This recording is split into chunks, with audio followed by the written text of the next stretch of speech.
Olá, meus queridos irmãos, a paz do Senhor Jesus Cristo.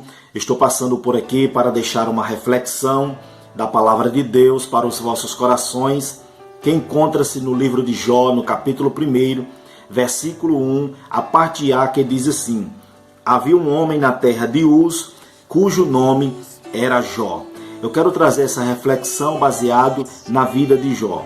Quem era Jó antes, durante e depois da provação? Quem era Jó antes da provação? No capítulo 1, versículo 5, no verso 5, você vai ver que Jó, ele se levantava de madrugada para oferecer holocausto. Holocausto fala de altar, altar fala de adoração, adoração fala de louvor, louvor fala de oração. Então Jó, antes da provação, era um homem de adoração. E o verso ainda diz que ele fazia isso continuamente. Então Jó, antes da provação, era um homem de adoração, era um adorador.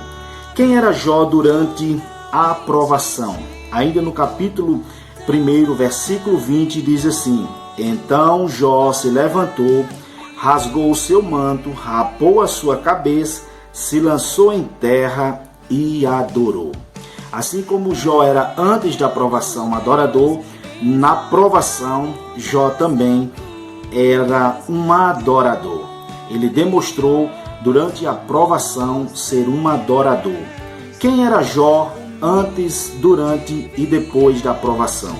Jó, depois da provação, no capítulo 42, versículo 10, diz assim: E o Senhor virou o cativeiro de Jó quando orava pelos seus amigos. O Senhor acrescentou em dobro a tudo quanto Jó antes possuía. Então Jó, depois da provação, continuou sendo um adorador. Enquanto Jó estava em oração pelos seus amigos, o Senhor Deus estava mudando, virando o cativeiro de Jó e lhe dando tudo em dobro do que ele havia perdido.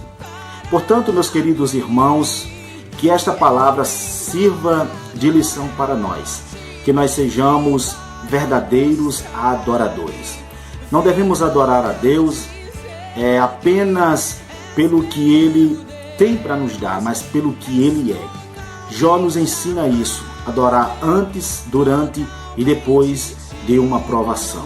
A provação ela vem, mas nós não podemos perder o foco, nós não podemos perder o nosso caráter espiritual de um verdadeiro adorador. Adore a Deus pelo que Ele é e não pelo que Ele tem.